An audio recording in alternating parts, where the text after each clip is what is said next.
Haribol, Haribol, Haribol.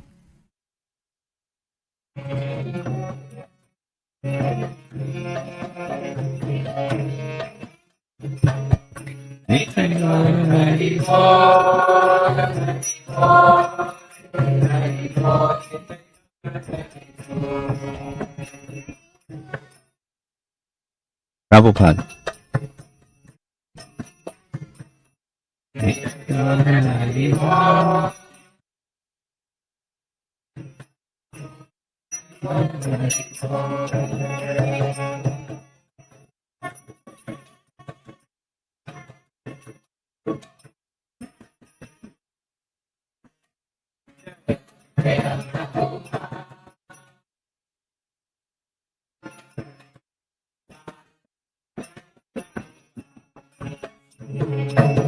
Do you do that?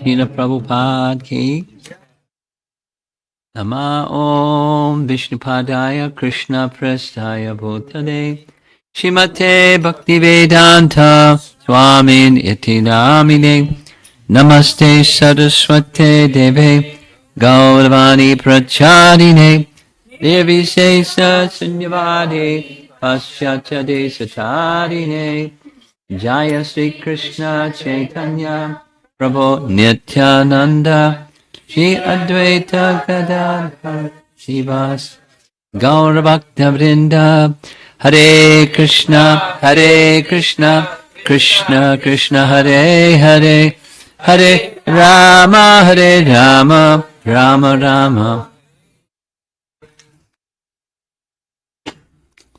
I should have thought of this. We could have put Dasi's picture on the front page. Because she's not Bhakti Rasa, she's Bhakti Rasa Dasi, Devi Dasi. But Bhakti Rasa, what is Bhakti Rasa? So today, earlier, we heard about Bhakti being an expansion of Ladini Shakti. And Ladini Shakti is an aspect of Krishna's Swarup Shakti, or his own personal potency. So a very confidential, intimate connection between Srimati Radharani and Bhakti. So Radharani is Ladini Shakti, of the personality of Godhead. And Bhakti Devi is her expansion. I'll say it again. Bhakti Devi is an expansion of Radharani. And then, what is Bhakti Rasa? Well, this is kind of an introduction to what's going to be the topic for tomorrow evening. So many of the terms and concepts that you hear today will be expanded or developed, modified for tomorrow. And that is the relationship of Dasya, or being the eternal servant of the Supreme Lord. Dasya Rasa. So Bhakti, Dasya being one of the primary rasas. So here's a very simple definition. When a devotee, upon hearing of Krishna, like Bhagavad Gita or Srimad Bhagavatam, or a drama about Krishna, or of Krishna, or a deity form of Krishna, something that's directly Krishna, by sound or by deity form, or remembering him. So we're quite accustomed to hearing pastimes of Krishna, and may also be some personal realization or something that happened in your life or someone you know or someone dear to you in relation to Krishna, remembering Krishna in some event. Now, when that happens, when that bhakti rasa touches someone, they experience something. And when that experience of that something, that's bhakti rasa.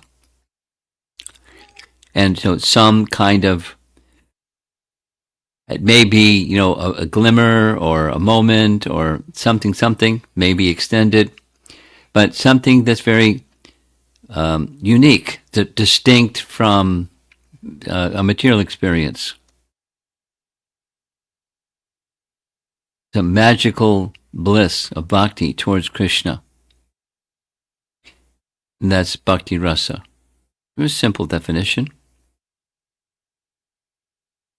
And Krishna is at the center because he's Raso Vaisaha, as many of you know the verse, or reference to this verse from Taittiriya Upanishad. Of course, there's a longer version. This is a abbreviated version. Raso Vaisaha. He is Rasa, himself. Raso Vaisaha. Rasam hyevayam labdhavandi bhavati. He is rasa, or the taste or mellow of a particular relationship. A comment. I struggle a little bit with the Chinese devotees because they're accustomed to hearing rasa dance, and they don't make a distinction between rasa and rasa. So I have to correct them like 20, 30, 40, 50 times. Rasa. Eventually some get it, the translators. But rasa is different than rasa. That rasa is a taste. Or mellow. Prabhupada would sometimes use that word, mellow, of a particular relationship. And certainly one who achieves this rasa becomes anandi, labdhavanandi, They're filled with labdha, that they obtain, they become filled with rasa, bliss, anandi. So that's Krishna in relation to us.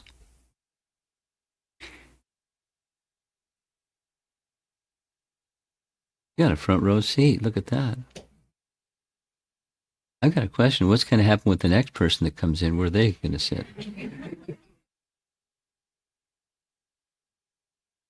Okay. So some of you recognize this verse, the third verse of the entire Srimad Bhagavatam, Canto 1, Chapter 1, text number 3, right in the verse, composed by Vyasadeva himself. Bhagavatam rasam alayam. Let's say the verse. Many of us know the verse. Nigama kalpataro gaditam palam idam tumbamukad amritam dravya samyutam Pibata Bhagavatam Rasam Alayam Muhur Aho Rasika Bhuvi Bhavuka. O expert and thoughtful men, relish Srimad Bhagavatam, the mature fruit of the desire tree of Vedic literatures. It emanated from the lips of Shukadev Goswami. Therefore, this fruit has become even more tasteful, although its nectarian juice was already relishable for all, including liberated souls. So one of the reasons for putting this verse right towards the very beginning is the Bhagavatam is itself rasa, because Krishna is himself rasa, and the Bhagavatam and Krishna are not different. The sound vibration form of and the personal form of, they're non-different. And as Krishna is rasa, then Bhagavatam is rasa.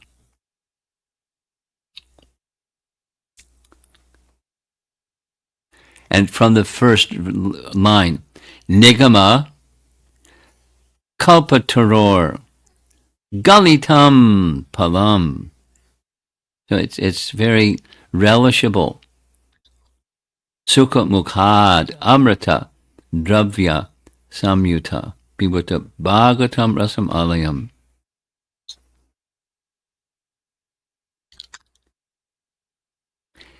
Just topics in relation to the message of what is rasa, or what is bhakti rasa. Prabhupada, in his preface, English, it's not just a translation, it's his English of Nectar of Devotion. Adoption of bhakti rasa, or Krishna consciousness, will immediately bring one to an auspicious life, free from anxieties, and will bless one with transcendental existence, thus minimizing the value of liberation. So we know these four, Purushartha, right? Dharma, Artha, Kama, Moksha, Krishna consciousness, or Bhakti Rasa. It's beyond liberation from material existence. Bhakti Rasa itself is sufficient to produce a feeling of liberation because it attracts the attention of the Supreme Lord Krishna. Now we heard that these topics are in fact sequential. So we heard in the midday class at the temple that bhakti is an expansion of the Lord's Hladini Shakti, his intrinsic potency. And this bhakti that expands from his internal potency is qualitatively like the internal potency. Or Bhakti Devi is an expansion of Radharani. So this bhakti gives bhakti rasa. And it's so, Krishna enjoys increased happiness by experiencing his own bhakti within his bhakta, and the loving exchange between them. So his happiness increases. That's we heard. But the living entity then also experiences this special feeling between himself or herself and the personality of Godhead, Krishna. And the attention of Krishna is attracted by Bhakti Rasa, and the living entity is also attracted by Bhakti Rasa. Okay, now comes a little primer, like ABC, elementary discussion on the topic of Bhakti Rasa.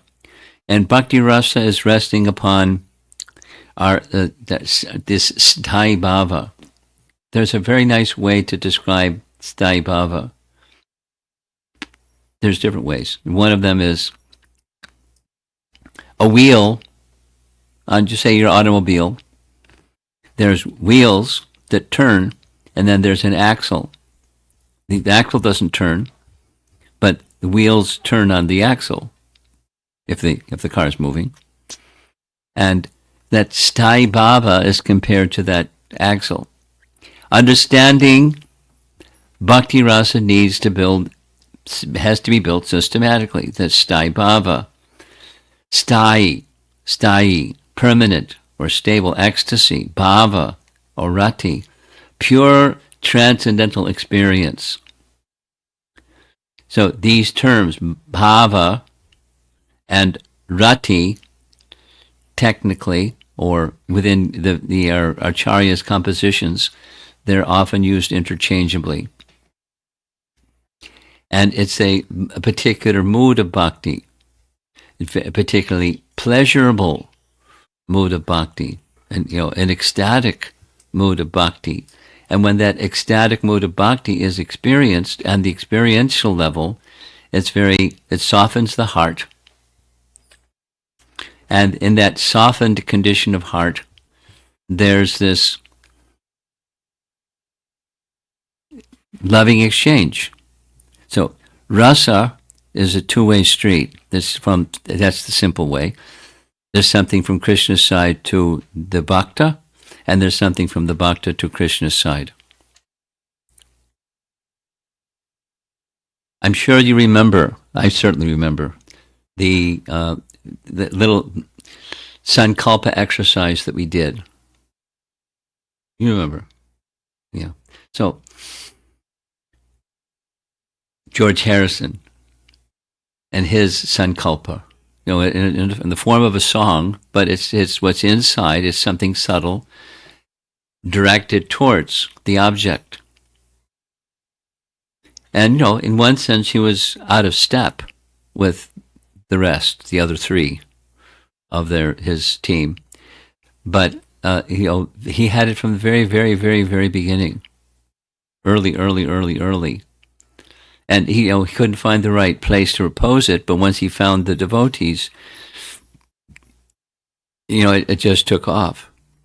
And in his life, in his family life, in his music life, in his music itself. So, the heart having a desire to meet the Lord, serve the Lord, exchange love with Krishna. So, that's steady ecstasy. Commonly in nectar devotion, it's translated like that: steady ecstasy, sthai bhava. And that's that's the axle upon which things start to move. But it's there, and it's steady. When this kind of bhava, supposing you don't know what your constitutional relationship with Krishna is, supposing you don't know. Jiver Swarupaya Nitya Krishna Das. We're all servants of Krishna. Without exception. We're all servants of Krishna. We're living entities, and we have that. So, deep inside, so it may need some excavation or some uncovering or some awakening, but it's there.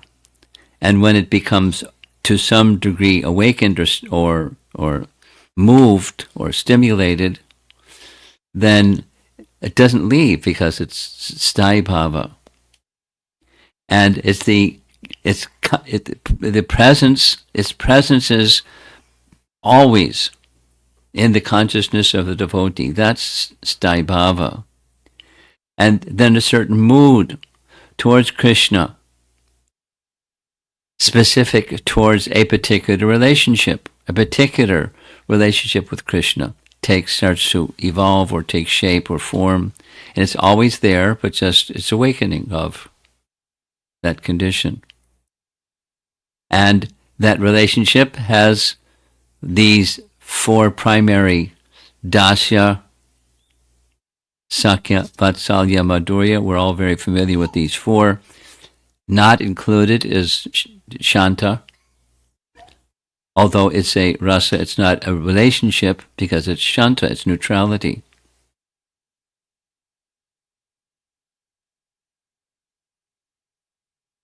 There in this painting on the right, there's the different rasas. Of course, there's the conjugal rasa at the very top, parental rasa, the relationship of the cows, etc., towards Krishna, and those who want to be in a relationship of just being his servant, that's there.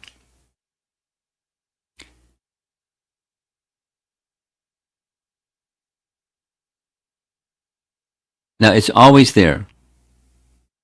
And it's possible, it's ideal for the practices of bhakti, sadhana bhakti, to awaken an awareness in us of what that is. And since it's already there, there's a natural inclination towards one of these four. And it's some indication in our present lifetime or a previous lifetime, previous experiences in a previous lifetime, the natural inclination is there.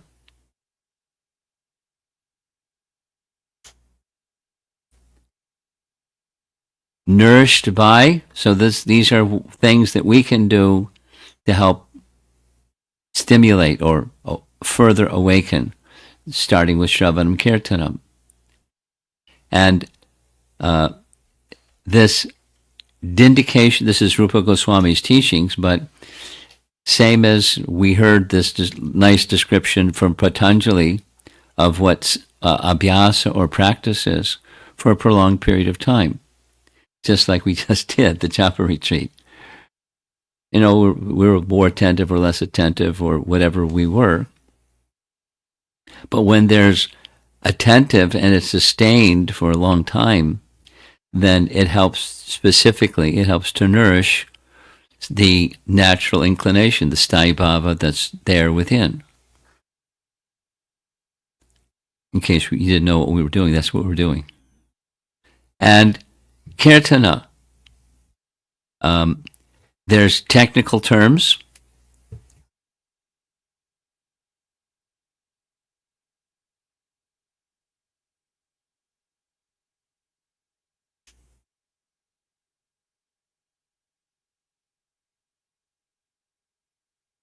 Okay, let's see what happens. By extended, let's say, reading or participating in kirtan or just participating in, it depends upon the degree of absorption in japa, then, but extended thoughts of Krishna that may, if they're purified, they sustain and they mature and they develop. Like, you know, very advanced devotees, they can immerse themselves in japa, and in the course of japa, then they start to experience their relationship with Krishna or the appearance of a particular pastime in their heart or in their mind in relation to Krishna. And that there's a display of that pastime. And they're the observer of the pastime that's being enacted within their mind. Just as the sound of vibration, when one is attentive in a very careful way over some period of time. I mean, this is a very advanced Vaishnava practice. But a nice example of this is in Brihat Bhagavatamrita. Anyone here not at all familiar with Brihat Bhagavatamrita? I need a little background. Okay. You know who Sanatana Goswami is? Yes? Yeah. So Sanatana Goswami is the author. And in one way of describing Brihat Bhagavatamrita, it's a commentary on Srimad Bhagavatam by Sanatana Goswami. Very creative. And it has two parts. And one of those two parts is part 2. And in part 2, it's a sequel to part 1.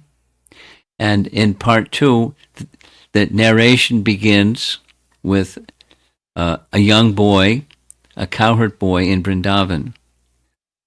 And his name in the Brihat Bhagavatamrita is Kumar, Gopa, cowherd boy.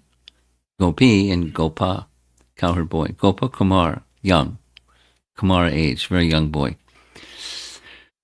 In his life in Vrindavan, he came across one Brahmana who he became very attracted to and wanted to take shelter of this Brahmana.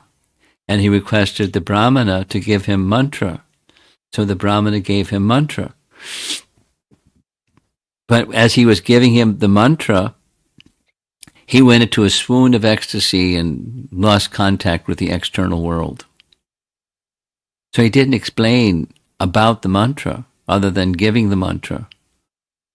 And then Gopakumar he has this mantra, and he has mantra guru, and he understood inherently or intuitively that he's to chant the mantra regularly.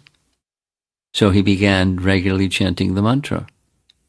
And from chanting the mantra, he had experiences of higher consciousness and higher realms. And one of the higher realms that he went to was beyond heaven. I mean, there's a description he went to heaven. So the question that I shared yesterday, being a young boy growing up in a Christian family and wondering what's it like in heaven, it's right there in Brihad Bhagavatamrita. Gopakumar goes to heaven, Swarga, and describes what it's like there. How do people live? What do they do? Da, da, da, da, da, da, da. And then from Swarga, he goes on to Maharloka, Janaloka, then finally Tapaloka, and describes those places. And in Tapaloka, the people in Tapaloka, they're celibates, brahmacharis only in Tapaloka, and they're engaged in dhyan. And they meet, Gopakumar meets them, but they don't have conversation because they're absorbed in meditation. And after they complete their meditation, then they notice, hey, look at this little boy here. And they have conversation, and there's some discussion of the conversation. And they say to Gopakumar, what are you doing chanting this mantra? Here, why don't you just join us? Because we don't have to go looking for, the personality of this mantra. We experience him through our meditation. And they give him an explanation of how they do their meditation, and they invite him to do dhyan instead of mantra. And in that meditation, that they through meditation they can perceive the form of the Lord, which is a little bit what's being described here. When deeply immersed, it's not only form of the Lord, but pastimes of the Lord, and the activities of the Lord, the qualities of the Lord, like qualities of Krishna. Deep absorption in Krishna thought through Shravanam Kirtanam. And Sneha Samyukta Nama Japa, or Bhajatam Priti Purvakam. We know that phrase. Tadami Buddhi Yogam Tam Yena Mamopiyanti Te from Bhagavad Gita.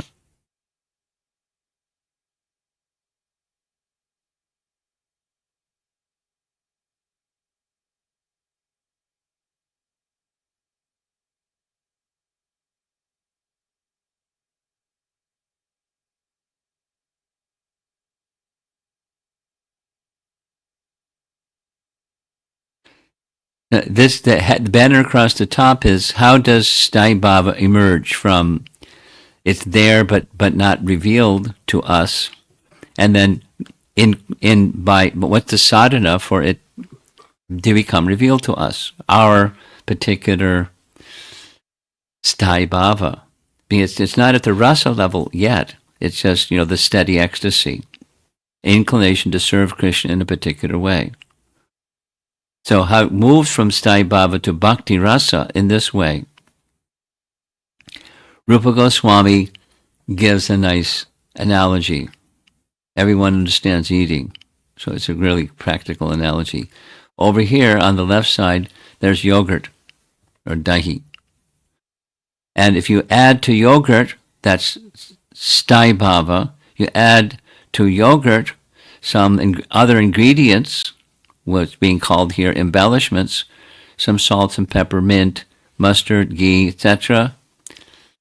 And when you put them all together, that's Bhakti Rasa, or Rasala, Rasala, technically too, in the cooking.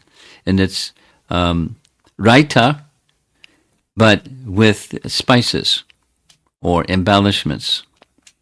So the base is sthai bhava, and then it add things to it and becomes rasa. Pretty easy to understand, right?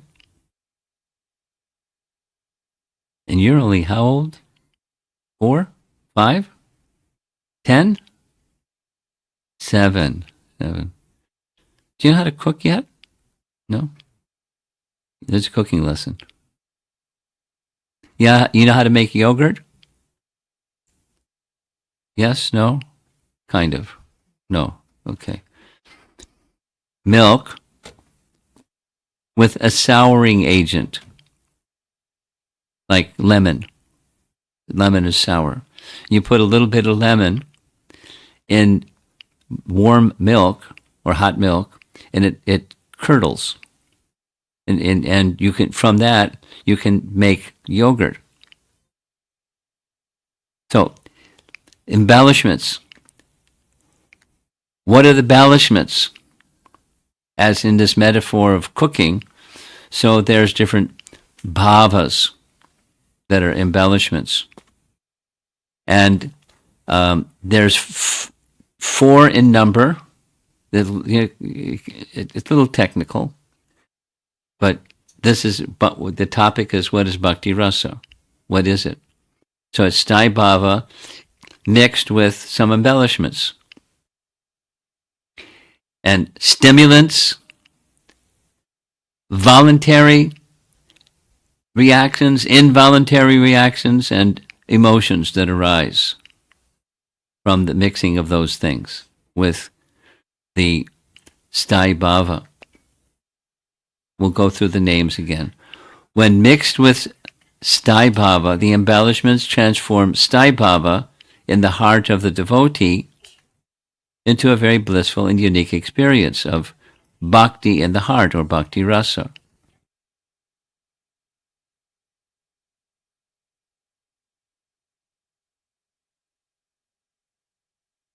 Now, is this important?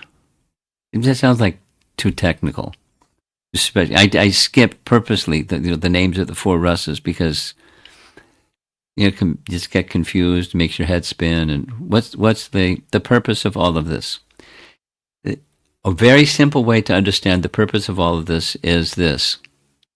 Supposing you attend a concert and you happen to be skilled in music. Supposing you're not skilled in music and you attend a concert, the experience is going to be different. So here's a picture of a concert. A person trained in music, they can relish far more deeply. That's the purpose. Relish or experience rasa by understanding how rasa mixes with sthai bhava. And then there are different flavors and different experiences that the viewer or the listener or the hearer or the rememberer, Krishna Katha takes on a whole other experience for you simply by understanding. Here's a little example. It's different, but it's similar.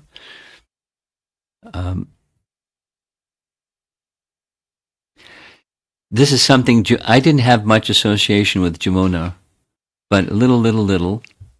The occasion of a little was 2 times, but one time was there was a devotee named Purusha Sukta, disciple of Bhakti Tirtha Swami, and he had this bright idea of having a japa retreat for senior devotees. He was like Bhakti Tirtha Swami, kind of an out-of-the-box kind of young American fellow, and he had this bright idea. So we had in the mountains somewhere in California. I don't remember where it was, but I went because it was sounded like a nice thing, and Jamuna was there, and I had heard her name, and I had seen images of her, certainly heard her voice. She was a celebrity, and there she was attending this japa retreat. So one day during we had had lunch at a picnic table outside and somewhere up in the mountains of California, and she introduced herself. Mind if I sit here? And my name is Jamuna, and what's your name? And Enchante, getting to know. And then immediately her thoughts went to Krishna, to Prabhupada. And then I asked her, she started, and I just scratched the surface a little bit, and she had so many Prabhupada stories to tell. One of the Prabhupada stories she told was Prabhupada had trained her because she was at that time famous for her Jamuna cookbook. And so I asked, how did you learn your cooking? And she said, Prabhupada taught me. Then she told this little story. One time Prabhupada asked for a particular, I don't even remember the name of it, a particular kind of rice. And you from India, you probably know. Ladies will probably know. A short grain, very fine rice. It had a certain name. Something rice. So Prabhupada asked her, see if you can find some. In the world. So she found some of the rice that he wanted. And Prabhupada took one grain, uncooked, placed it on his tongue, tasted it, and told her what type of rice it was, the name of this particular rice, just from the taste. See, so that's the connection.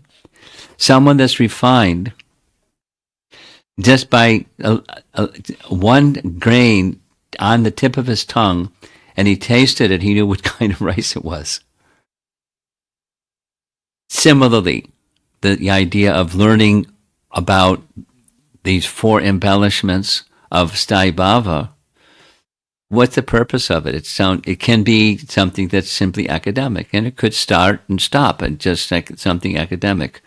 But it could be, for the purpose is, so that when hearing pastimes of Krishna, or reading Krishna book, or hearing writings of the Goswamis, or something, then something is stimulated. A taste in Krishna Bhakti, or Bhakti Rasa, is awakened by understanding the refinements of these embellishments, and more salt, or more ginger, or more ghee, or more little less of this, a little more. There's a different taste. That's the purpose for the audience that's hearing Krishna Katha, or Bhagavad Katha, or Bhagavad Dharma, to have subjectively a different experience of ecstatic love between Krishna and his devotee, and between Krishna and you. The same as the topic from today. Krishna extends bhakti to certain devotees who are very fortunate to receive that bhakti. He does through the agency of someone, but he's the source. And then Krishna enjoys, and then the devotee may also enjoy, or will also enjoy. That's the purpose. So in case you forget the purpose, remember the purpose, why we're doing all this. And it will help us find our eternal relationship with Krishna. Understanding the finer aspects of the relationship between Krishna and his dear devotees could help us identify our own inclination of sambandha, or relationship with Krishna, which we can further refine by more attentive and absorbed hearing of Krishna Katha. I hope it's clear, because we're going to start going through these embellishments, or the different, this bhava and that bhava, sthai bhava, vyabhachari bhava, etc. So here's of the four, here's the first of the four, vibhava. Vibhava can be understood as one of the causes for the emergence of rasa. Now there's subcategories, two primary subcategories, alambana and udipana. Now this may, if those of you that have been around these terminologies, it's not new. But for somebody who's new, get used to it because it's standard terminology. It's not, super esoteric terminology. It's standard terminology. Alambana and udipana. Those are two types of vibhavas. And the alambana is the personalities, plural, involved in the emergence of rasa. So Krishna and his devotees. And then there's everything else that nourishes the emergence of rasa, udipana. Udipana is sometimes called a stimulation of ecstatic love. So, Krishna's flute. And there's many descriptions of Krishna and Krishna engaging with his flute and how the sound of the flute affects different personalities. So for example, the cows, when they hear Krishna's flute, their ears stand on end and they become motionless because they're experiencing something from something that's not Krishna directly or Krishna's devotee, but from Krishna or of Krishna. Or Krishna's, the animal kingdom entities that mix with Krishna. Birds,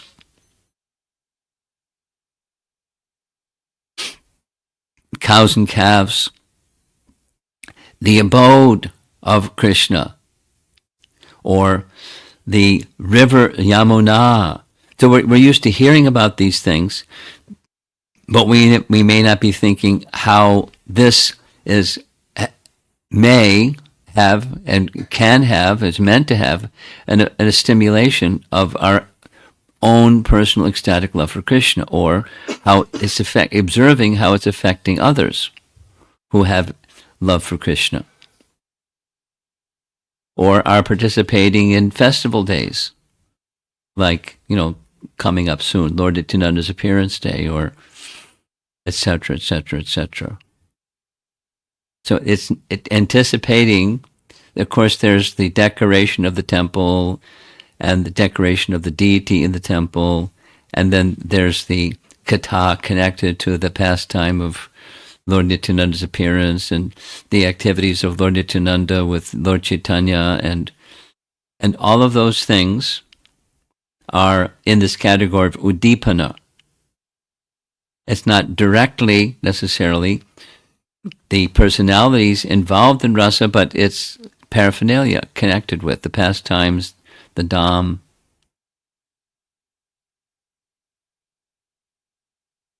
So there's two. Alambana and udipana. They're both in this first of the four categories, vibhavas.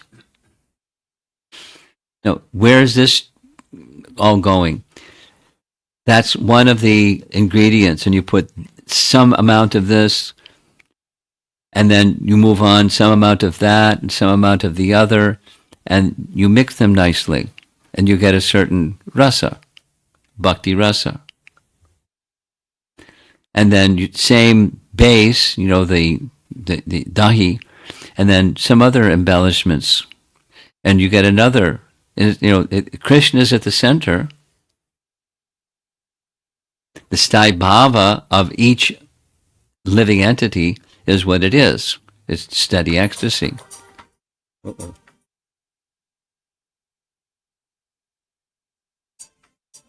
Sorry about that.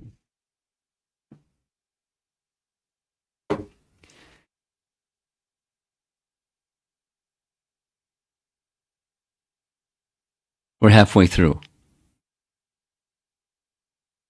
Anubhavas. It's a nice term.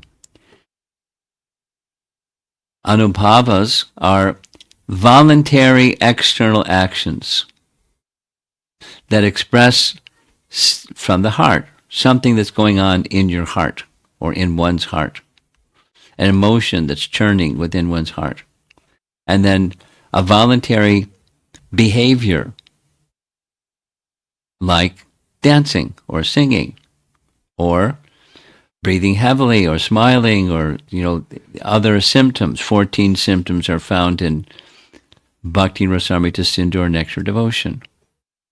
Now, normally we're not drooling and rolling on the ground, but, those are external, voluntary, underline the word voluntary, and external. It's something subtle that's going on inside, but it's manifest outside. That's two. So vibhava and anubhavas and sattvika bhavas. That's involuntary transformations. When the heart becomes overwhelmed by emotions in relation to Krishna. Paralysis, perspiration, hair standing on end, choking of the voice, trembling, changing color. We read about these things in Nectar Devotion, and they're symptoms, involuntary external symptoms. I know, like you have I think I'd like the hairs on my arm to stand up, please. But that's not how it happens. When one is feeling a certain internal subtle emotion, some transformation like that may take place. Tears in the eyes. There's a nice story. There's a nice pastime of Prabhupada. I heard this from Devamrita Maharaj personally because he was in the room when it happened. And Prabhupada was on the Vyasasana in Atlanta, and as he was speaking, tears shot from his eyes like a squirt gun. This is the involuntary. And people got splashed from the tears that were squirting from his eyes. He didn't put on a show or something like that. I want to show off how I'm an advanced Vaishnav. It was just happening in the course of his life as an acharya. And I can't remember the context, but it was something in relation to Lord Chaitanya, Lord Nityananda. And as Prabhupada was describing, his voice didn't choke and falter, but his eyes just like a squirt gun, like a syringe, it says in Nectar Devotion. Involuntary. Sattvika bhavas. And vyavachari bhavas. Voluntary or involuntary, internal or external actions or transformations in or by a devotee, but it provides a distinct contrast to the sthāyi bhava. And although it's contrasting, it nourishes it in a very sweet way. For example, some strong emotion, self-disgust. So we find those kinds of expressions in the writings of our acharyas. I'm this and that and the other thing. Like Krishnadas Kaviraj. Lower than a worm and stool. I mean, that's self-deprecation. It's just an ecstasy. In contrast with who he really is. The sthāyi bhava of who he really is. Thinking oneself unqualified, epilepsy, sickness, fear, joy, fault-finding, sleeping. Like the gopis would fault find, the left-wing gopis would fault find the right-wing gopis. They're not fault finders. They're exhibiting ecstasies. And they derive ecstasy in that behavior. But there's one thing that stays the same. Krishna's at the center. Their love for Krishna is at the very center. And it enhances and brings a certain flavor to that loving relationship with Krishna. They don't literally, like a materialistic person, feel animosity towards another gopi or towards another entity. Or, like, what a fool is this Lord Brahma. He makes the eyes that blink. Because for that blink of an eye, I can't see Krishna. What a terrible creator he was. Doesn't he know how to build bodies that don't blink? So they're deprecating him or fault finding him, but it's an ecstasy. So there's, as you see, the number is 33, and there's a long list in Nectar Devotion of these 33, and gives examples of these 33 so that we can go through them one by one. So how does Staibhava move or transition to Bhakti Rasa?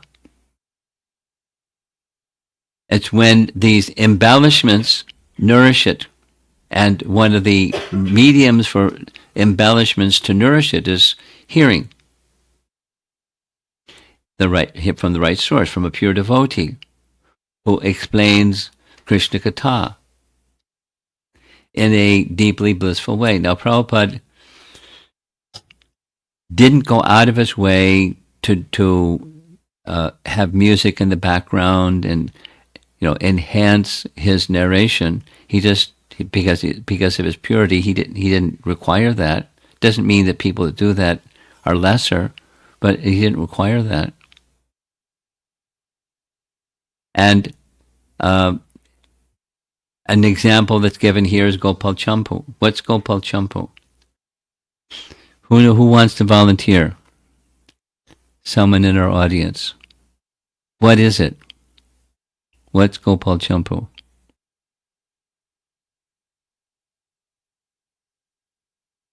Huh?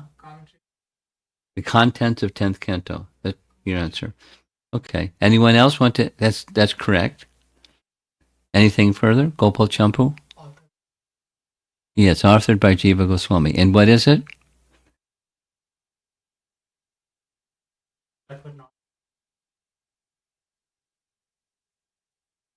Pastimes in Braja that are not covered in the Bhagavatam. Not in the detail. And what about outside of Vrindavan?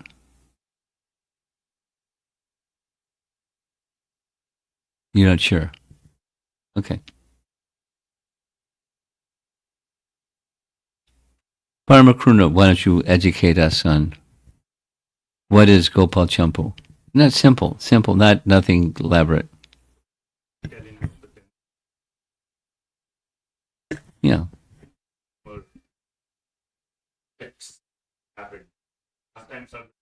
Yes. The thread is the same. Yeah. So it's just some appreciation of Jiva Goswami. He not only wrote Gopal Champu, but he wrote a book on how to write a champu. Because it's a particular type of literature. Like Sandarbha is a particular type of literature. But with Gopal Champu, he wrote first what is a champu and how do you compose, what are the ingredients. Similar to what Rupa Goswami is doing here. What are the ingredients of Rasa or Bhakti Rasa? What are those? Some of those 4 categories, embellishments, and there are 33 varieties of one of them, with details and details. Like Juna's cookbook.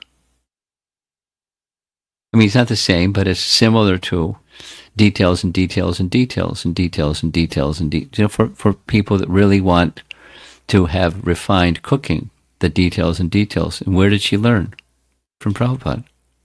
And she also took some training from some other very skilled, Prabhupada recommended, so she studied under certain very skilled persons that knew the science of cooking.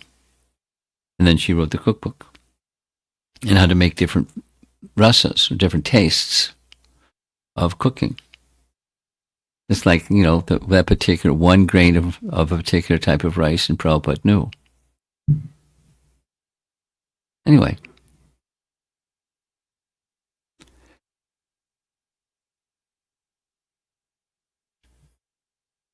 So, hearing from Srimad Bhagavatam or other related literatures like Gopal Champu, etc., and it's a method by which sthai bhava is nourished, and it reveals bhakti rasa, or seeing or experiencing Krishna. For example, seeing or experiencing Krishna in a drama, when that drama particularly is composed by a person knowledgeable in rasa. Now, even, just a personal experience. Once upon a time, I was a new devotee. In fact, I hadn't even become yet a new devotee. And I was a senior in my undergraduate study, and I was visiting Boston for the purpose of examining potential graduate schools, because lots of nice schools in Boston. So when I went there, it's a little detail. I stayed in a place. I went with 2 other people. There were 3 of us. They had some friends. The friends put us up in a loft. Loft means just like big empty space in Boston. And I was in a back room, little room in the back. And on the windowsill, the little room in the back, was Jagannath deities. The little tiny Jagannath deities. And I knew who they were because of the place where I had gone to school. So I took it as a sign. I should go to the temple. I was planning. I did anyway. That's what happened. I didn't have that plan before I got there. Krishna, Krishna, Krishna. So I went to the temple, and I didn't know, but it was Nrsimha Chaturdasi. And the kirtan was amazing. The devotees were in a festive mood. So it was one of those stimulations of ecstatic love. And I didn't know that it was Nrsimha Chaturdasi, and they had a drama. And in the drama, Lord Nrsimhadev was Murlidhar Prabhu. Murlidhar Prabhu was one of the 3 main artists. Then it was not the BBT or the art department, it was just ISKCON Press. And Murlidhar was one of the 3 artists. The system was, the artists had the privilege, as soon as Prabhupada they were making paintings for Krishna book. So Prabhupada would send micro cassettes, and they were the first ones to hear it. They sit around, the 3 of them, and listen. And then from that listening, they collectively, all 3 of them, decided what paintings would depict this particular chapter of Krishna book. And the one who made the initial drawing was Bharadraj. And then the initial drawing, kind of line drawing kind of thing, with the actions and the people, the personalities, and it would go to Janarani, and she would fill it in. And then Murlidhar would come along and did all the fine work, the jewels and the crown and the this and that and the eyes and, the refined final touches. And Murlidhar was really tall. And as I'm speaking, I'm picturing his face. He had these really thick eyebrows, and he was an intense looking person, but he was very soft, very quiet, very gentle. But he was impressive looking person. And I didn't know, but he was hiding behind a curtain in the temple room. So, the curtain went right down to the floor, so you couldn't see him. He was behind the curtain. And when Hiranyakashipu wanted to kill, Prahlad, and Prahlad, where are you getting your power? I'm getting my power from the same place you're getting your power from, my dear demoniac father. Where is he? Is he in this pillar? He's everywhere. So he took his sword and slashed with his sword. It was a little cardboard sword, and slashed the curtain. And Murlidhar came out from behind the curtain. Big body. I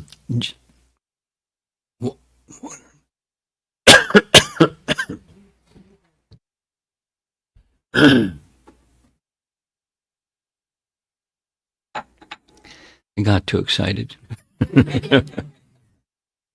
Hurry. Just set it down. Thank you. Just set it down.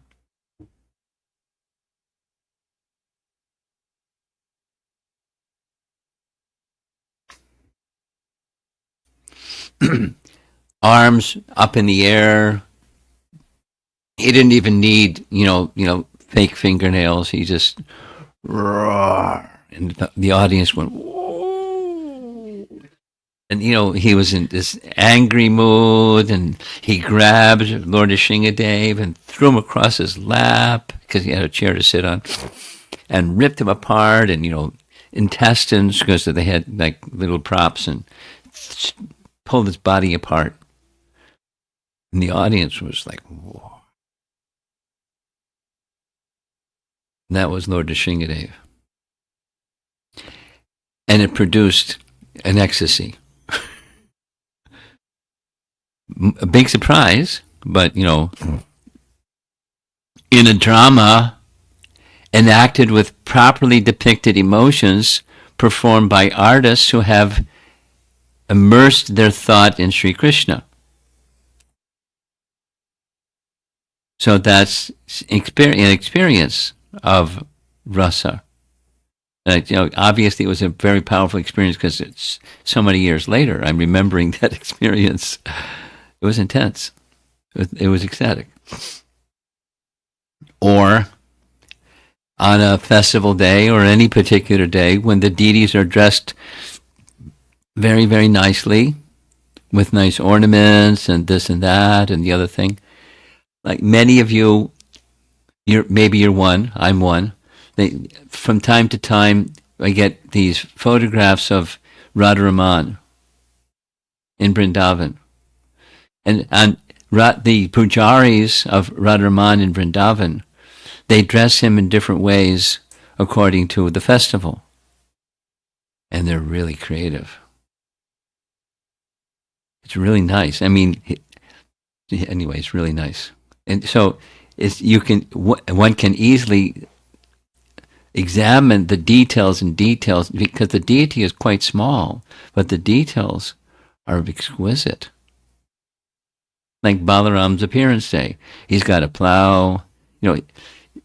Everything about Radharaman is Balaram, etc.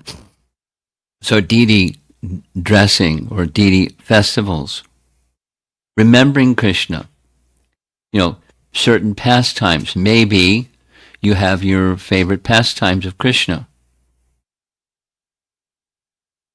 And with the pastimes of Krishna, by remembering those pastimes of Krishna, there's a certain remembrance that stirs within your heart.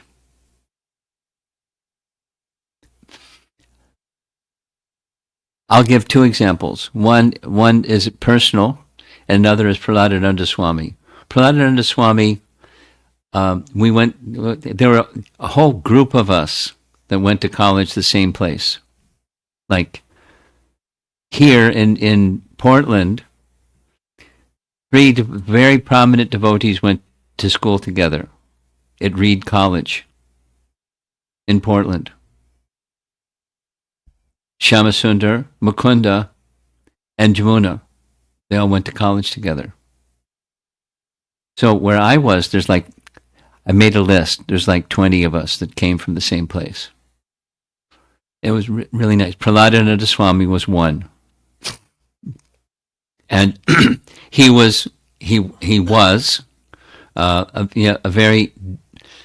much involved in meditation. So Not so much kirtan, that kind of expression, but meditation. And when he became a devotee, he engaged in devotion with meditation. So there's certain. He shared with me. To be honest, I can't remember which painting, but there was a certain painting that he felt he had a relationship with, a painting that he had a relationship with, because by meditating upon that painting while chanting, he felt something, and nearly every time, because it was profound feeling, the feeling would come back again, and it was I forget the context. Also, when we discussed about it, I heard it several times from him. So it has a profound effect on the emotional level or the bhakti level of him in a painting. And I've had something similar in my experience, not the same but similar. In Houston, they built a sannyas ashram. So there's 3 rooms, and I have the middle room. I get assigned that middle room, and on that room, in that room, there's a painting by Pushkar. And I'll describe the painting. Many of you will recall the painting just by my description. It's Krishna and Balaram sitting in the foreground, and they're sitting on a rock. And on the one side, there's a very, very, very large tree. The whole background is darkish colored. In the background, you see the cowherd boys playing. But in the foreground, it's Krishna Balaram. And, a kind of a darkish background depiction. It's in a forest. Clearly in a forest. So, there was a japa retreat here. So for I don't know, something like 13 years, we've had a japa retreat in Houston. And on some part of that japa retreat, in most mornings, I will sit right in front of the painting, and there's Krishna. Hare Krishna, Krishna Krishna, Hare Hare. Hare Rama, Rama Rama, Hare Hare. Hare Krishna, Krishna Krishna, Hare Hare. Hare Rama. So with the absorption of that sound vibration and the painting, it's not just a painting. Like Prabhupada said, these paintings are picture windows into the spiritual world.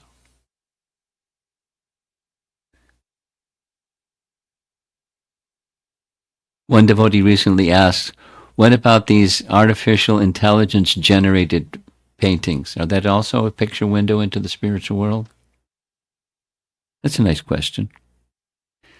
And the answer is yes. Prabhupada, this is Murlidhar. Murlidhar, Prabhupada's stories are always nice. Murlidhar asked Prabhupada, we as the artists, we'd like to depict Krishna properly. Is there some way to distinguish how Krishna should look as artists, how we should depict him? And Prabhupada gave a very simple, he has carrying a flute and a peacock feather in his hair and, threefold bending form, and that's Krishna. Sham, darkish color, complexion. So Murlidhar tried again and said, well, what about, then he showed him, a children's stick picture of Krishna. And Prabhupada said, there's his peacock feather, there's his flute, there's a threefold bending form. That's Krishna.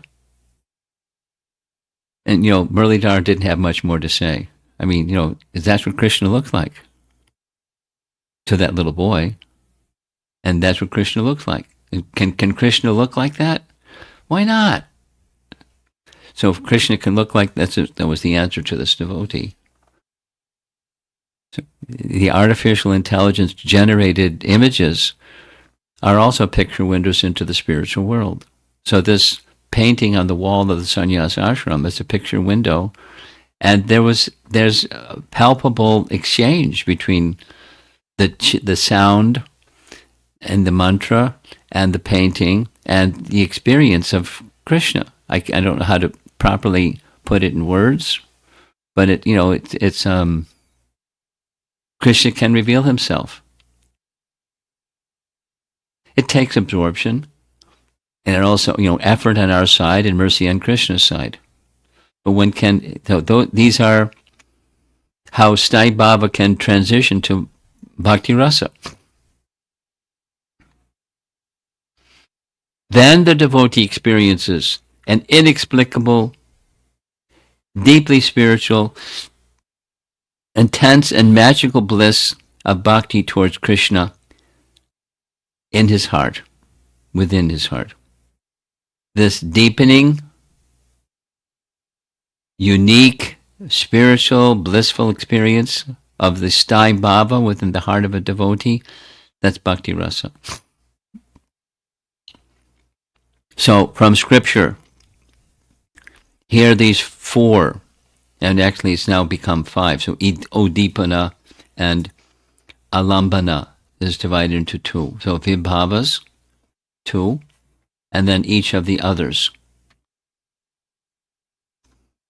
So let's take Sattvika Bhavas. You can see the chart. The letters are big enough? You can read. Oh, good. So, in Krishna book, or in the 10th canto Bhagavatam, chapter 9, Krishna started to cry when Mother Yasoda was showing him the stick, so she threw away the stick. And then she began perspiring, trying to bind Krishna, but she couldn't bind Krishna. So those descriptions are her bodily transformations, involuntary bodily transformations that are taking place in relation to Krishna. And if one, as the hearer of these, hears with attention and absorption, then that not only it's Mother Yasoda's experience, but it can be the reader's or the hearer's experience.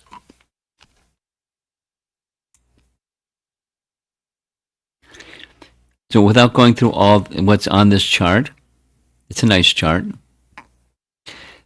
On the right side, there's Mother Yasoda trying to bind Krishna.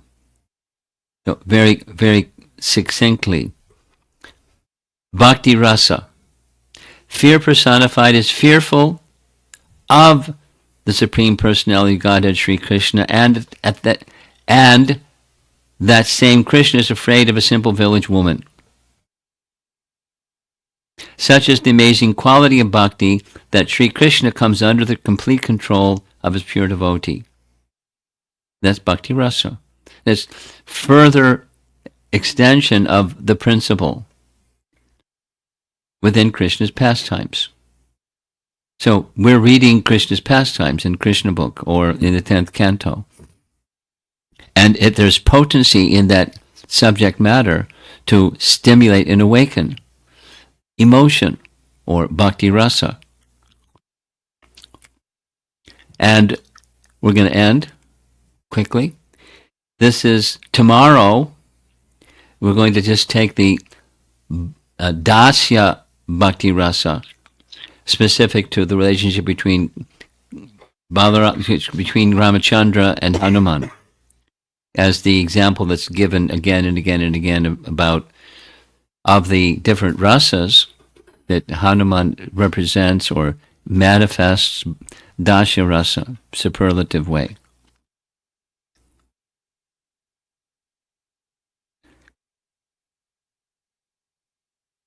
I think it'd be nice to circulate this chart so you can all take a closer look at it.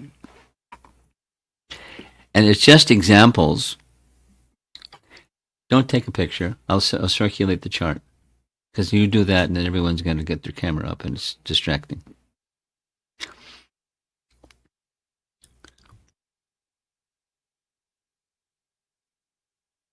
So there's the Sthai Bhava. Sthai Bhava is Mother Yashoda. She has this Sthai Bhava of parental affection. And then there's the voluntary, involuntary, etc., etc., etc. Embellishments of that primary Sthai Bhava. that sthai bhava is not yet rasa, but it can becomes bhakti rasa, resting upon their steady ecstasy or sthai bhavas.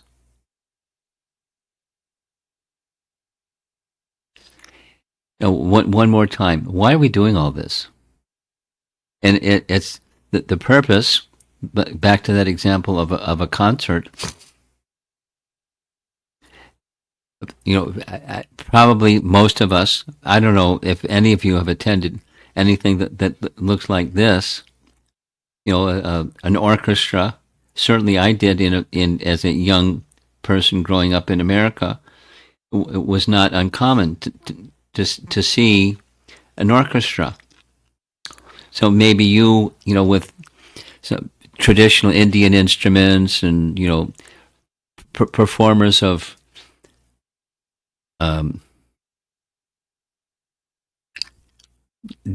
classic dance on stage with classic music, and but they're different sound vibrations depending upon the instrument and the performer of the instrument, and so it produces a different effect. And the more refined is your understanding of the elements that go into, an orchestra. A conductor may stop all the instruments and then just have a solo oboe. Boom, boom, boom, boom, boom, boom, boom, boom, and then go back to the whole everybody, and it gives an experience to even an inexperienced person. What to speak of a connoisseur? And then there's a rasa that's experienced by that person, in part enhanced experience by understanding the embellishments that make up a musical score.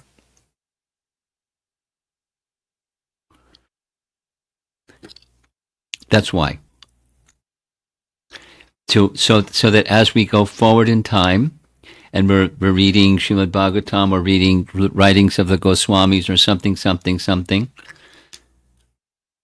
that we experience bhakti rasa more completely, more comprehensively, just by that connoisseur-like understanding, like Prabhupada tasting one grain of rice. I don't have such refined taste, but Prabhupada did.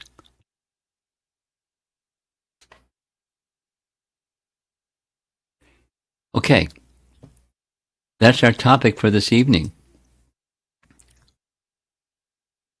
Introduction to Bhakti Rasa.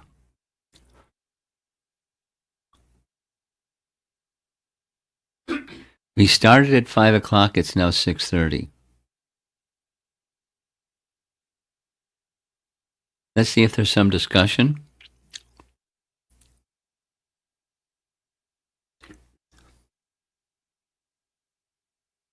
I'll put you on notice. Yes. But I'll put you on notice.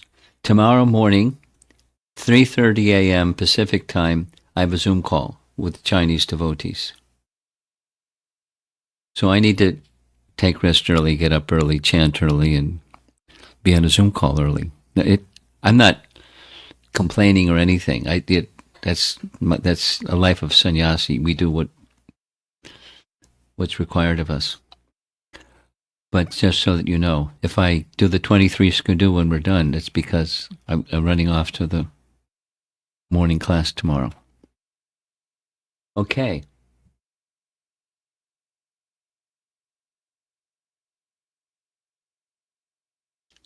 Go ahead, you can speak. We can hear you.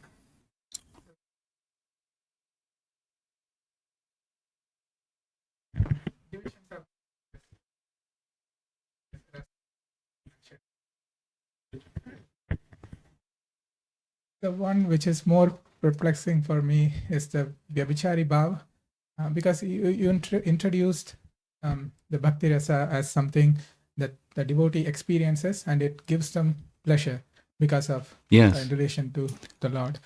But some of the examples that you gave in the Vyabhichari Bhav, like fear, sickness, Okay. That doesn't, I'm not able to comprehend how Okay. those feelings can give. Piece of cake. The piece of cake means in the spiritual realm. The spiritual realm is a realm of Vaikuntha, means no anxiety. So the description that you're being perplexed by is not the material emotion. If it was material emotion, it would bounce, or it would be perplexing. But on the spiritual plane, those emotions are ecstatic. They're bhavas, they're ecstasies. Let's take, for example, Krishna is taken from Vrindavan. The gopis go mad. They faint. They fall on the ground. They start, they do what gopis do when they're separated from Krishna. Looks terrible. It's ecstasy. Or take another, for example. In Ramayana, Ramachandra is banished for 14 years. And when that news goes to this person, that person, the other person, read Ramayana, translations of Ramayana. I don't know what it says in Sanskrit, but the English translation that I'm accustomed to, it's sorrow. And sorrow, and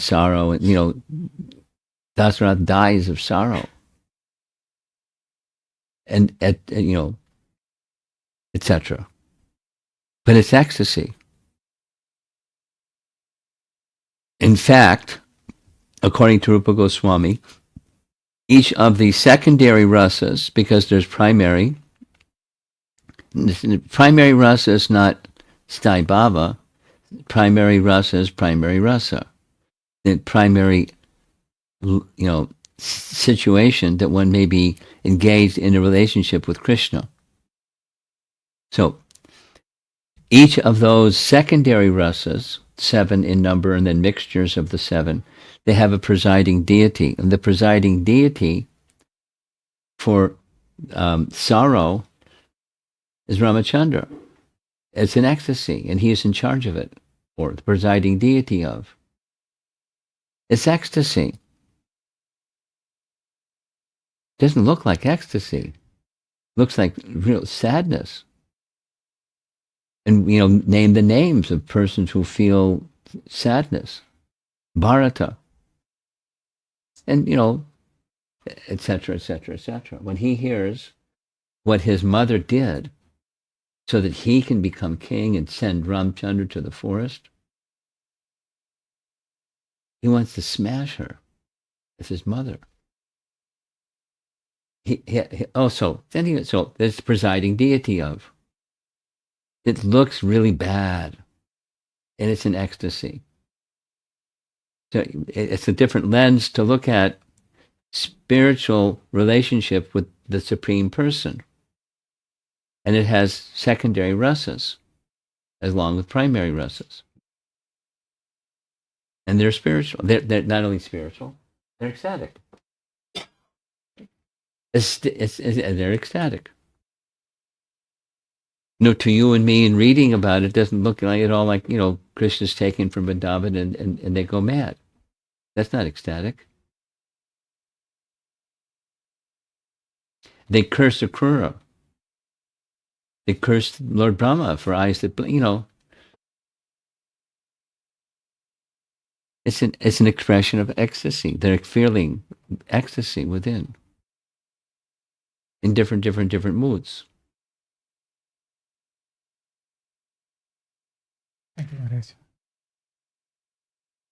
It's a little bit like going beyond the bodily conception, because in the bodily conception, it's like not nice. And the beyond bodily conception, it's not just beyond not nice, it's ecstatic. We have to flip our conception to the spiritual side. And pastimes of Krishna are ecstatic. Pastimes of Ramachandra are ecstatic. and those that are intimately experiencing those pastimes, it's ecstatic. And authorities, I mean, there's many nice things to say, but one of them is Lord Brahma, most learned person, at the end of that whole experience of the cowherd boys entering the mouth of Aghasura demon, and he saw it all happen because he was up in his swan carrier observing the whole thing. And then Krishna killed Aghasura. Anyway, he's amazed. And at the end of his prayers, he indicates very explicitly, these cowherd boys are more elevated than us. They're little boys. And we're demigods. We're controllers of the universe. And they're more elevated than us. And here's why. They can participate in Krishna's pastimes. We can observe from a distance. We can't experience like they're experiencing. Directly participating and directly experiencing. So what their direct experience, they die. At least apparently. Entering into Aghasura and entering into the Kaliya lake, and they Krishna glances upon them and they come back to life and they look at each other and say, what happened? We died. Here we are. I mean, they're experiencing these things. They're very fortunate, but there's not a material experience. It's an otherworldly experience. And what's an otherworldly experience like?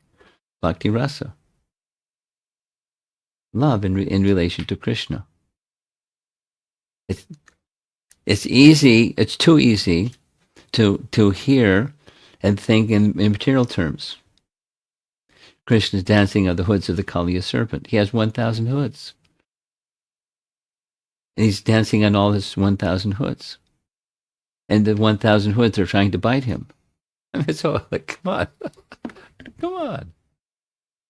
Fiction, right? But he's purifying. Anyway, that's the transcendentalness of these pastimes of Krishna that are meant to stimulate bhakti rasa, not like perplexity. Astonishment, yes, but not sadness or the material kind, material emotion of fear or dread or sorrow or something. Over here. I just have one follow. More, okay. So in Bhagavad Gita, the beginning, Arjun, he experiences the feeling of, extreme level of anxiety that he's going to fight with the... Yeah. So all of that is in the platform of Rasa. Is that how we should understand? Interesting question. What do you think?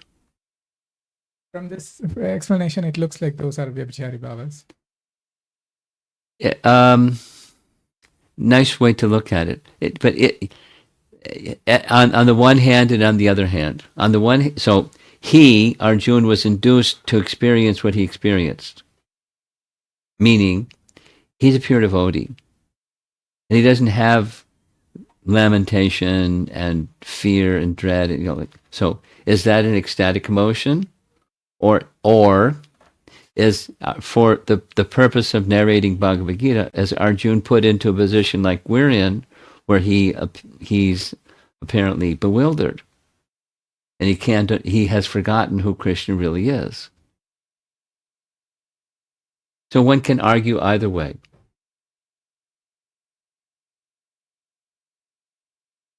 And then the binary processor mind will say, well, if it's this, then it can't be that. And if it's that, it can't be this. So which is it? It's got to be a this or that, a 1 or a 0. So which is it? And, sitting here right now, our acharyas have probably commented, but I've had experience of having acharyas comment on the same thing in 2 different ways. To me, it seems like it could be induced by Yogamaya for Arjuna to be in that position. Therefore, he's under the influence of Yogamaya, and therefore it's ecstasy. Or he's acting as if one of us, and thus, covered by Maya, Mahamaya, not just Yogamaya, for the arrangement of the Leela of Krishna narrating Bhagavad Gita.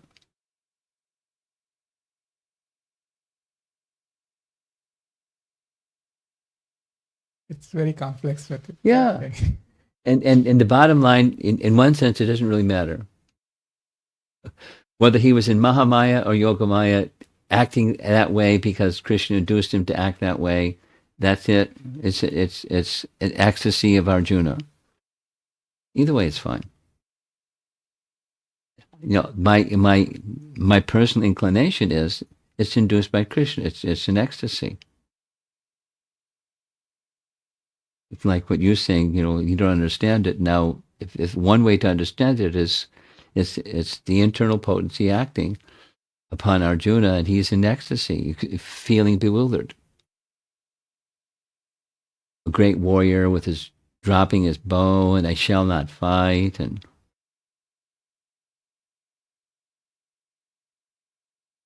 nice. It's Leela. Okay, over here. Hare Krishna Guru Maharaj, Dandavat Pranam. So I have a question about the slide that you have. This one? Yes. Okay. I'm glad it's up. So I was thinking, like the Alambana Vibhavas, you mentioned it's the involvement of personalities like Sri Krishna and devotees. And in Uddipana Maharaj, you mentioned animals, like are animals like cows, calves? I mean, Krishna has a loving relationship with animals too. Why not? But are they not like devotee, or like I didn't understand if you can explain. Oh, okay. You want to include the cows, calves, and birds as devotees. That's nice. Is it not? Yeah, they're devotees. Yeah, they're devotees. You can include them, and that's another lens or another way of analyzing what their position is. They're dear to Krishna. But the distinction, you could say, a human devotee, because that's normally how the language like this is used. So Krishna has, devotees, and certainly the cows and the calves, and the river Jamuna and the trees, and you name it. They're also devotees.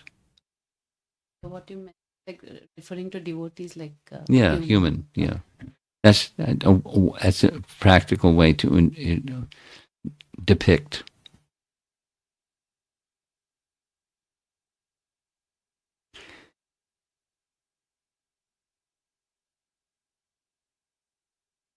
Anyone else?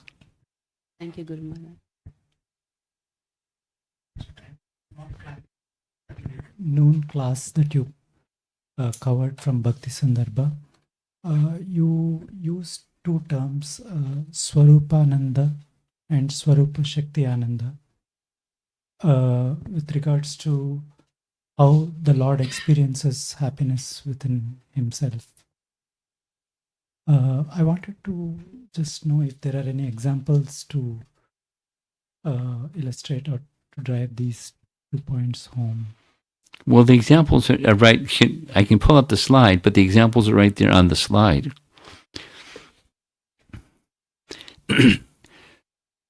Krishna, so in principle, Krishna is content within himself. Atmarama, another term. It's very similar to the first of the two terms. He's content within himself. He doesn't need something outside of himself for contentment. And the second example is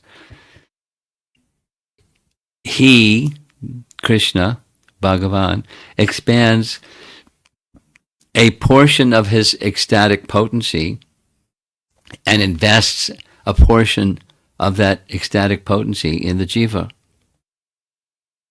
And the name that's given is Bhakti.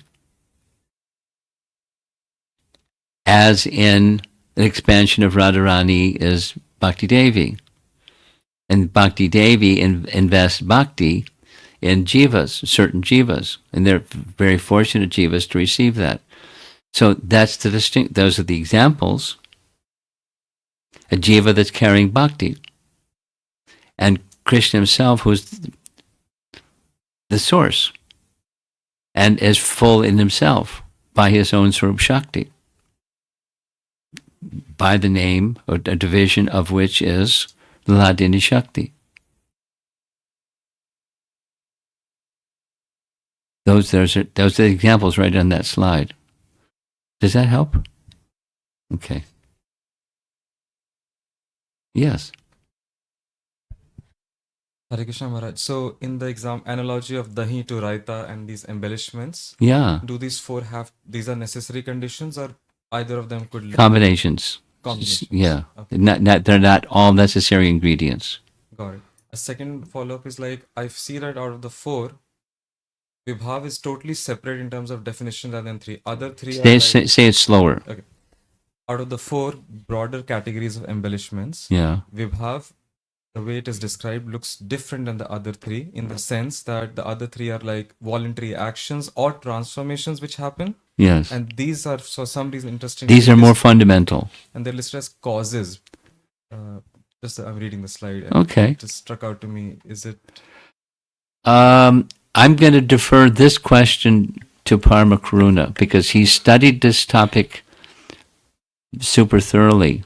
Would you like to respond to his question? He's a little shy to do so, but he'll twist his arm and he'll do so. You think you better hit that little button on the side of your... I'll share my potentially imperfect understanding. Okay. But yes, these are the causes and the other three are the effects. But the whole exchange of rasa starts with the cause. And when the personalities and the situation, the setup, so to say, appears, and then the exchange begins, and then it gets more and more sweeter when then there are those actions, the responses of the personalities involved as shown here in Alamban Vibhav. So they are the effects in those personalities and the situation. All of that, when you mix it, rasa comes out. Okay. So these are causes, the remaining three are effects. Yes. Well done.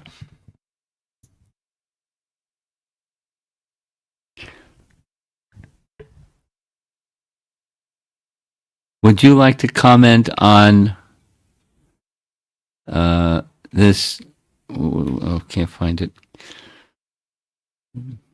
The situation with personalities. This question came up.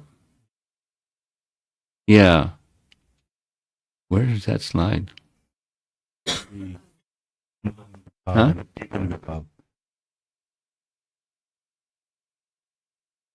Okay. I'll find it. You respond. Would you like to respond to that? Sure, I'll try, Maharaj. So yes, I mean, rasa is an exchange between two personalities, and usually the personalities are Sri Krishna and the devotee, and everything else is a situation or the rest of the setup. So if that other personality is a person, then that person is the part of the Alamban Vibhav. Again, what is not shown here is there are subcategories of Alamban Vibhava, Vishaya and Ashraya. So anyway, those are the two so to say endpoints of the exchange of rasa, and everything, the rest of the setup is the Uddipana Vibhavas. So animals are part of that, then they become Uddipana Vibhava. But one example comes to my mind, for example, the Brahmar Geet, the song of the bee, and it's a very, very deeply emotional exchange between Srimati Radharani and a bee, but she is sort of treating him or that bee to be Krishna, but it's an animal, and there's a beautiful exchange. In that case, the bee would become Alamban Vibhav for sure. The rest of the setup and everything, whatever is there. So it depends on where you put an animal. It's not fixed that animal has to be here or there. It's the two personalities between which exchange of rasa is occurring is Alamban Vibhav, and the rest of the setup that goes along with it is Uddipan Vibhavas. That's the setup. So again, it's part of the setup. And then the exchange that occurs once the setup is present are the rest of the three. Maybe there are other pastimes between Sri Krishna No, and animals, but like Kaliya. mhm. Before we move on, you're raising another question. Okay, but before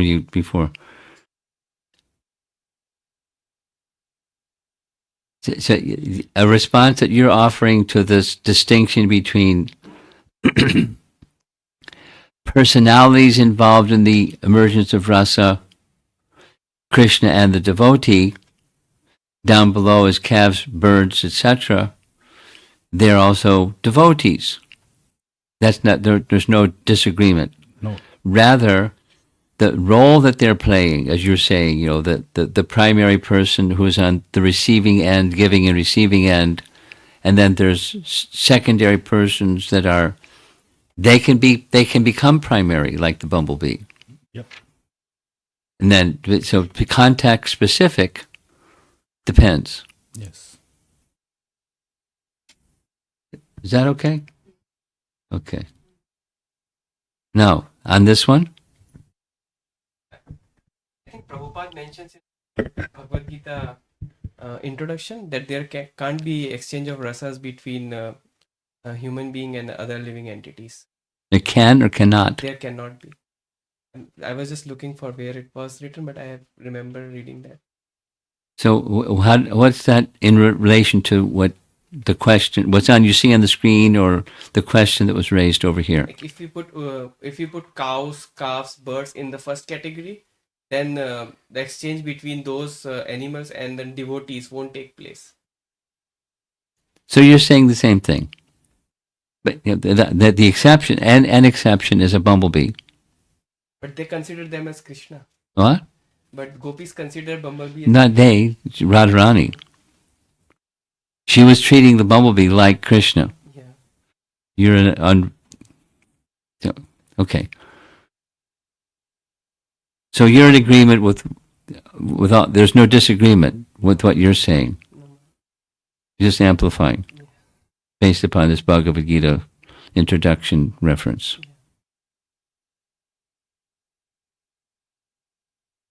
Little Nectar Devotion class, 101.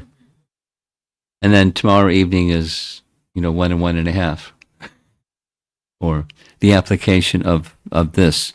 So much of what is, not all, but a portion of what's going to be discussed tomorrow is Hanuman and one of the 4, Dasya.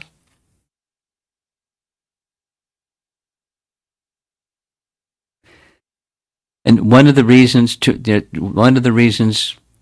for taking Hanuman is he's, the whole month that we spent in Sundarakanda, and so much focus on Hanuman, So how to understand and appreciate the elements of what Hanuman does in relation to Ramachandra, and the rasa connected with Hanuman in connection with Ramachandra, and in a more refined and more complete way.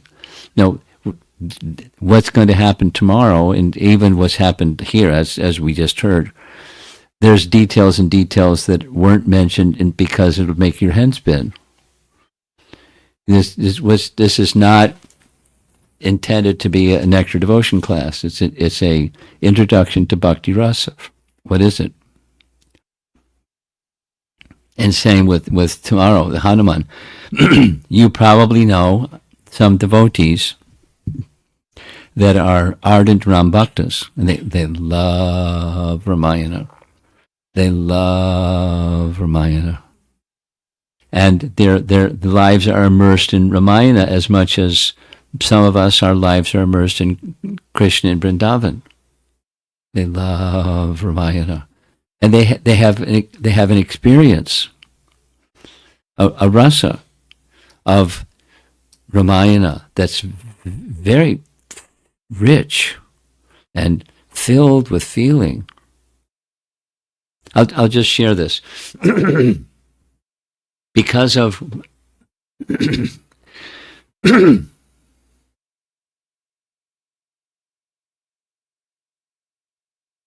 because of what we did in Sri Lanka,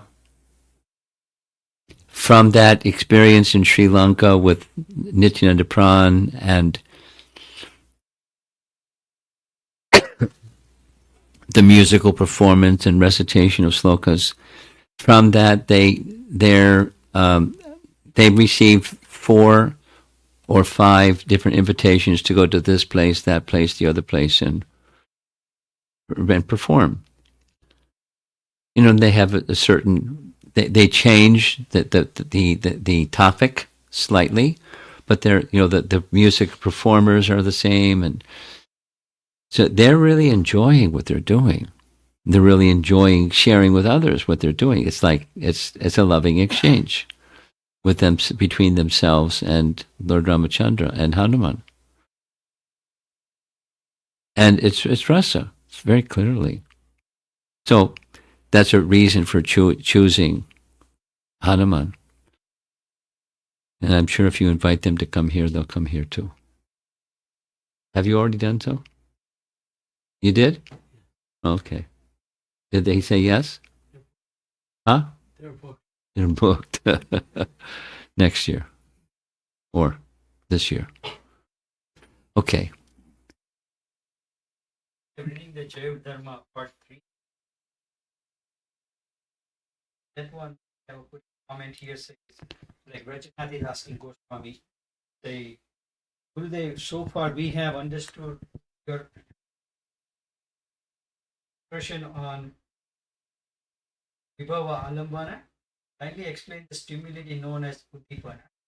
Goswami is explaining objects and persons whose bhava are called Uddipana. Sri Krishna's quality, first, embellished, mild, bodily, food, ankle bells, conch, proliferation, of pastime, Sidevi, the Vaishnavas, Ekadashi days, so on, all are Uddipana. Yeah. 33. That's the 33 they have mentioned. Okay. Okay. It's Bhaktivinoda Thakur and his capacity to explain and re-explain Rupa Goswami. Okay, we'll end. Srila Prabhupada ki Jai.